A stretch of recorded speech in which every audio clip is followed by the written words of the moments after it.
Good morning दोस्तों। कल हमने पढ़ा पार्ट्स ऑफ स्पीच के बारे में कि ये कितने प्रकार के होते हैं। ये 8 प्रकार के होते हैं: noun, pronoun, verb, adverb, adjective, preposition, conjunction, interjection. और व्याकरण के बारे में उसका परिचय जाना। आज हम नाउन के बारे में जानेंगे कि नाउन क्या होता है।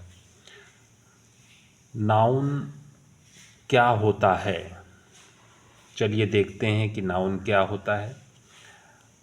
आप जानना चाहेंगे कि नाउन क्या है, चलिए बताता हूँ। आप जानते हैं कि इस संसार में हर प्राणी का, हर वस्तु का कोई ना कोई नाम होता है। जैसे राम, सीता, गोपाल व्यक्तियों के नाम हैं, मेज, कुर्सी चीज़ों के नाम हैं, और चेन्नई, मुंबई जगहों के नाम हैं। इन्हें हम संज्ञा कहते हैं। अंग्रेजी में नाउन संज्ञा के 5 प्रकार हैं। इन्हें मैंने अलग अलग ढंग से समझाया है। चलिए देखते हैं कि किस प्रकार इसे समझाया गया है इस बुक्स में। ध्यान दीजिए। पहला है प्रॉपर नाउन, व्यक्तिवाचक संज्ञा। किसी व्यक्ति, वस्तु या स्थान का बोध कराने वाले शब्दों को व्यक्तिवाचक संज्ञा कहते हैं। उदाहरण के लिए, राम एक व्यक्ति का नाम है। लोग कहते समय हमारा इशारा कई मनुष्यों की तरफ है। इसी तरह गांव कहने से वह एक सार्वजनिक शब्द है। विशेष रूप से चेन्नई कहेंगे तो वह एक खास स्थान का नाम है। चलिए आगे देखते हैं दोस्तों। अब देखते हैं जो दूसरा है कॉमन नाउन, जातिवाचक संज्ञा।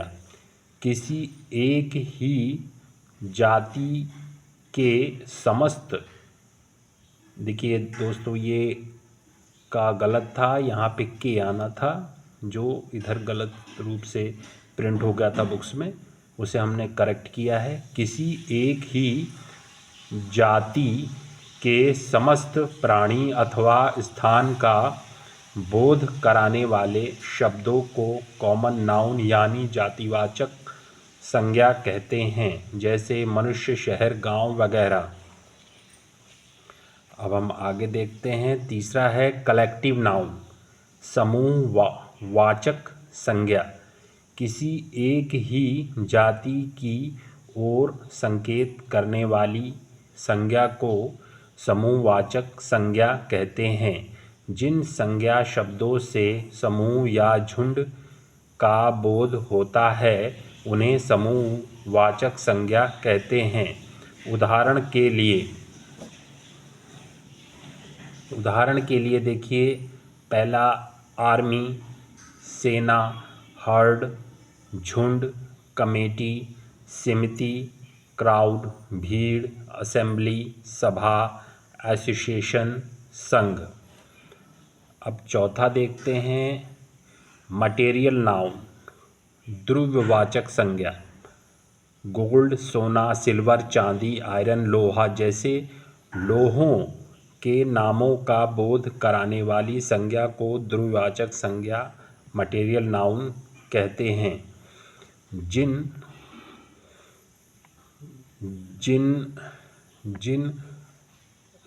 संज्ञा शब्दों से अन्य वस्तुओं का निर्माण होता है उन्हें द्रव्यवाचक संज्ञा कहते हैं, जैसे सोना, गोल्ड, चांदी, सिल्वर, आयरन, लोहा आदि।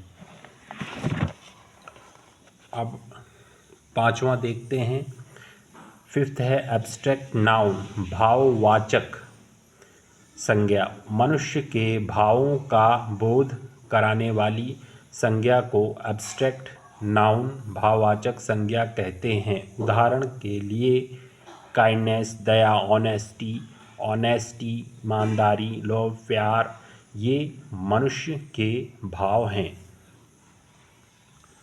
जिन जिन संज्ञा शब्दों से प्राणियों या वस्तुओं के गुण, दोष, धर्म, दशा, कार्य आदि मनोभावों का बोध हो, उन्हें भाववाचक संज्ञा कहते हैं। जैसे काइंडनेस, दया, ईमानदारी, ऑनेस्टी, बचपन, चाइल्डहुड, ह्यूमैनिटी, मनुष्यता।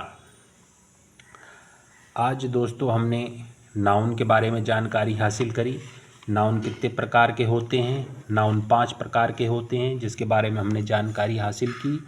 और इंग्लिश साथ साथ हम इंग्लिश स्पीकिंग भी करते जा रहे हैं। कल हमने डे 1 का लेसन किया था। जिन दोस्तों ने उसको नहीं देखा है वो कृपा करके उससे जाएं, देखें और उसकी प्रैक्टिस करें और अपने इंग्लिश स्पीकिंग को परफेक्ट बनाएं। आज के लिए बस इतना। और डे 2 का जो इंग्लिश स्पीकिंग कोर्स है, वो कार्ड की स्पीकिंग करना, वो हम बाद में शाम को करेंगे। अब के लिए इतना बहुत है। धन्यवाद दोस्तों, आपका दिन शुभ हो।